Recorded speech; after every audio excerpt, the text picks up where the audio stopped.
Bonjour et bienvenue pour cette analyse approfondie. Aujourd'hui, on se penche sur une lecture assez spécifique de textes prophétiques, surtout tirés de l'Apocalypse. Les documents qu'on a reçus, ils proposent une interprétation particulière de ce qu'ils appellent l'Évangile éternel. Oui, et il le relie à des figures symboliques comme les 144 000, les deux témoins, tout ça placé dans une chronologie d'événements apocalyptiques très très détaillée. Notre mission, donc, c'est de décrypter cette structure. Qui sont ces acteurs? Quel est le message central? Et comment ça s'articule dans le temps, toujours selon cette perspective précise, bien sûr. Et d'emblée, il y a un truc qui m'a frappé dans cette interprétation, c'est cette idée quand même assez radicale, Mhm. ce que pour une période clé de la fin des temps, cet évangile éternel, qu'on comprend d'habitude comme la bonne nouvelle du salut, hein, se réduirait en gros à un seul avertissement, ne pas adorer la bête. C'est ça, c'est très ciblé. Oui, c'est ça. Et c'est là-dessus qu'on va se concentrer un peu. Tout à fait. On va décortiquer cette vision théologique qui tisse ensemble pas mal de fils symboliques de l'Apocalypse. Les sceaux, les trompettes, les témoins, les 144 000, pour arriver à une chronologie eschatologique, disons, très structurée. D'accord. Et bon, il faut le préciser tout de suite, comme d'habitude, on expose ici les idées comme elles sont dans les sources qu'on nous a données. Notre but, c'est pas de juger si c'est théologiquement valide ou pas, mais de comprendre la logique interne de cette interprétation en particulier. Alors, justement, comment cette interprétation en arrive à cette conclusion un peu surprenante sur l'évangile éternel? J'imagine que ça repose sur des bases, des équivalences. Exactement. La clé de voûte, vraiment, c'est une série d'équivalences très fortes qu'elle établit entre différents concepts, figures, événements bibliques. Sans comprendre ces liens que posent les sources, le reste de la construction tient pas vraiment. D'accord. Alors, c'est quoi ces équivalences fondamentales? Alors, premièrement, un lien direct est fait entre le scellement, décrit quand le sixième sceau est ouvert, et une effusion du Saint-Esprit, appelée la pluie de l'arrière-saison. En gros, recevoir ce sceau, c'est recevoir cette puissance spirituelle particulière. Mhm. Deuxièmement, et ça c'est peut-être le point le plus structurant, les sources affirment que les 144 000 mentionnés dans l'Apocalypse sont identiques aux deux témoins décrits plus loin. Ah oui, carrément identiques. Pas juste liés, mais les mêmes.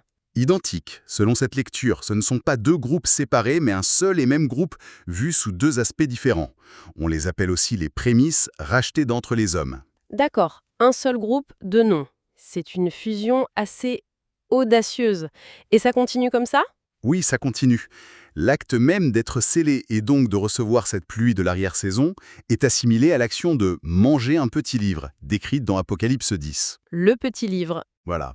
Et ce petit livre, toujours selon cette interprétation, contiendrait justement cet évangile éternel spécifique à la période finale qu'ils appellent la dernière semaine.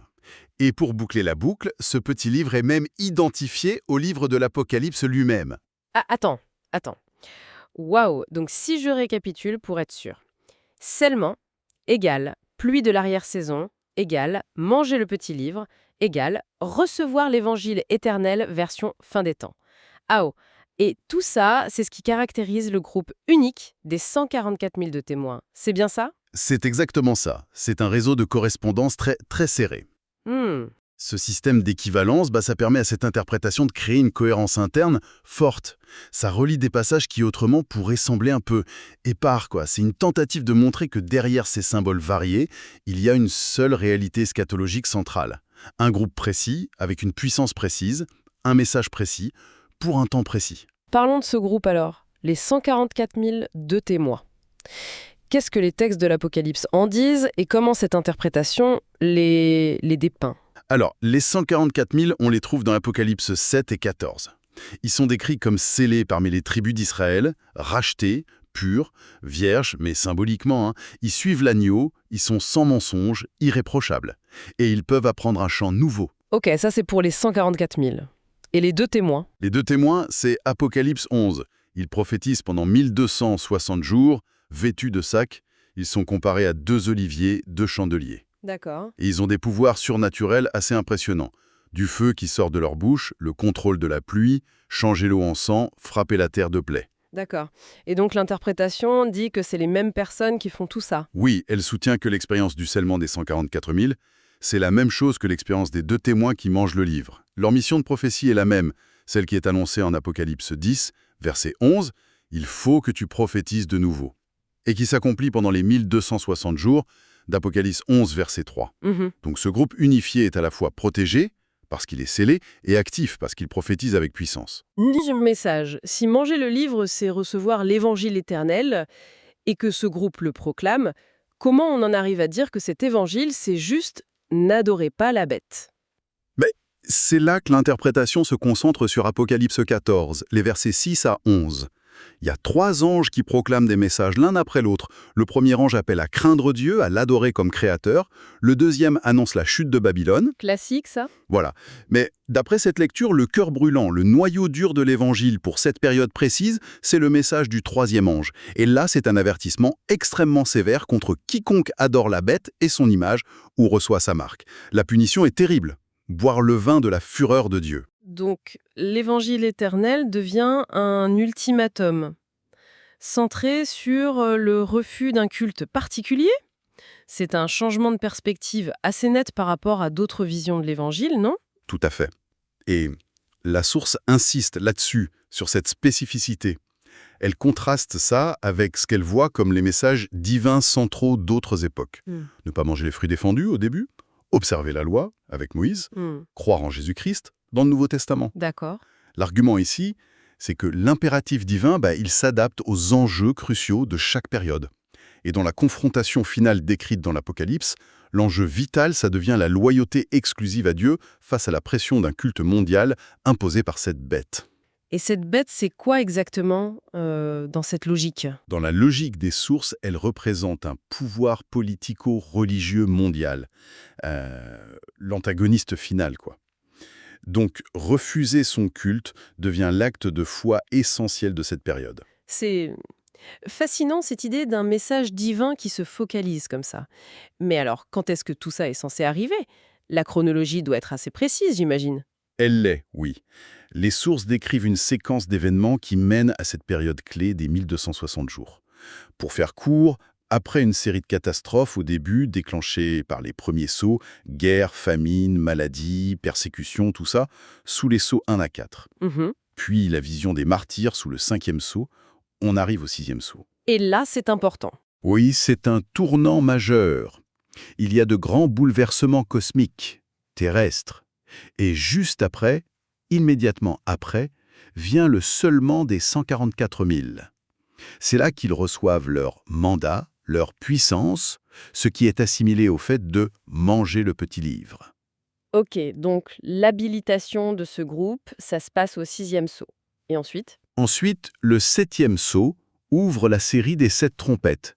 Les 4 premières amènent des désastres écologiques importants, terre, mer, eau douce, astres. Ça fait beaucoup de catastrophes déjà? Oui.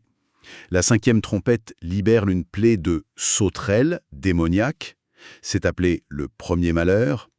Puis vient la 6e trompette, un événement cataclysmique décrit comme une guerre immense venant de l'Euphrate qui tue un tiers de l'humanité restante. C'est le second malheur. Un tiers de l'humanité, waouh. Et c'est après tout ça que les 144 000 de témoins entrent vraiment en scène. C'est le point clé de la chronologie. Oui, c'est après le déchaînement de la 6e trompette que commence, selon cette interprétation, le règne visible et mondial de la bête. Un règne qui doit durer 42 mois. C'est aussi à ce moment-là qu'un personnage, le fils de la perdition, s'installe dans le temple.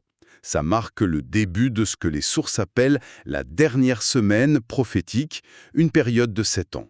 D'accord. Et ces 42 mois de règne de la bête correspondent pile poil aux 1260 jours, 42 mois fois 30 jours prophétiques, pendant lesquels les 144 000 de témoins accomplissent leur ministère public. Ah d'accord.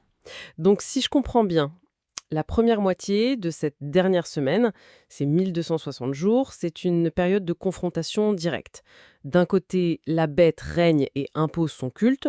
De l'autre, les 144 000 de témoins, spécialement équipés, proclament l'avertissement « N'adorez pas la bête » et ils utilisent leur pouvoir pour protéger les fidèles et combattre l'influence de la bête. C'est ça. C'est ça. La grande tribulation pour les croyants alors? C'est exactement comme ça que les sources le présentent, oui. La grande tribulation pour les saints, c'est cette période de 1260 jours où ils sont persécutés par la bête, mais aussi protégés et guidés par les 144 000 de témoins. Ces derniers mènent une sorte de résistance spirituelle et surnaturelle. Leur mission est double: proclamer l'avertissement et aussi activement mettre en pièces les œuvres de la bête, pour reprendre leurs termes. Mettre en pièces, c'est fort comme expression. Et qu'est-ce qui se passe à la fin de ces 1260 jours? Alors la fin de cette première moitié de la semaine coïnciderait avec le son de la 7e trompette. Et cet événement marquerait, toujours selon cette lecture, la première résurrection. Beaucoup interprètent ça comme l'enlèvement des saints qui seraient retirés du monde avant le jugement final. L'enlèvement, d'accord. Et ce moment charnière, ça inaugurerait la seconde moitié de la semaine, les 1260 jours restants. C'est là que se déchaînerait le 3e malheur, qui correspond aux 7 coupes de la colère de Dieu, versées sur ceux qui ont adoré la bête. Ah. Donc cette deuxième phase, ce serait alors la grande tribulation infligée par la bête et subie par ceux qui restent sur terre, mais surtout une période de jugement divin intense sur le royaume de la bête. D'accord. La structure temporelle est vraiment très précise. Très. Millimétrée. Pour revenir au message lui-même, cette proclamation de l'évangile éternel version avertissement anti-bête, est-ce qu'elle est seulement limitée à ces 1260 jours ou est-ce qu'il y a une pertinence aujourd'hui? C'est une nuance intéressante que les sources abordent. Elles précisent que l'adoration forcée et généralisée de la bête et aussi l'habilitation spécifique et puissante des 144 000 par l'esprit, cette fameuse pluie de l'arrière-saison, tout ça, ça appartient bien à cette période future des 1260 jours. D'accord. Mais le contenu du message, l'avertissement lui-même, contre l'idolâtrie, contre l'allégeance à un pouvoir anti-Dieu, ça, c'est quelque chose que les croyants, d'après ces textes, sont appelés à proclamer dès aujourd'hui. Ah, intéressant. La différence, c'est pas tant dans le fond de l'avertissement que dans le contexte et la puissance manifestée. Aujourd'hui, il n'y a pas, toujours selon cette lecture, cette contrainte mondiale unique, ni cette puissance eschatologique particulière donnée aux 144 000. Je vois. C'est plus une question d'échelle et de... D'intensité, alors. Voilà, c'est ça. L'intensité et le caractère officiel, disons, de la mission. Bon, récapitulons un peu tout ça. Cette exploration nous a vraiment plongé dans une interprétation très articulée, où les 144 000 et les 2 témoins, c'est le même groupe. Un groupe qui reçoit une mission, une puissance particulière, l'évangile éternel, le petit livre, la pluie de l'arrière-saison, tout ça, c'est lié au moment du 6e sceau. C'est ça. Leur message clé pour la période de crise finale, c'est cet avertissement très direct. Ne pas adorer la bête. Ils proclament ce message avec force pendant 1260 jours. Ça correspond à la première moitié d'une dernière semaine prophétique. Période qui commence après la 6e trompette et qui coïncide avec le règne de la bête. Et pendant ce temps, ils protègent les fidèles et luttent contre la bête. J'ai bien résumé? C'est une excellente synthèse, oui. Ça montre bien comment cette structure essaie de donner un ordre, un sens précis à des textes prophétiques qui sont complexes et souvent ouverts à pas mal d'interprétations différentes. En reliant tous ces éléments, les personnages, les symboles, la chronologie, elle offre une grille de lecture très spécifique.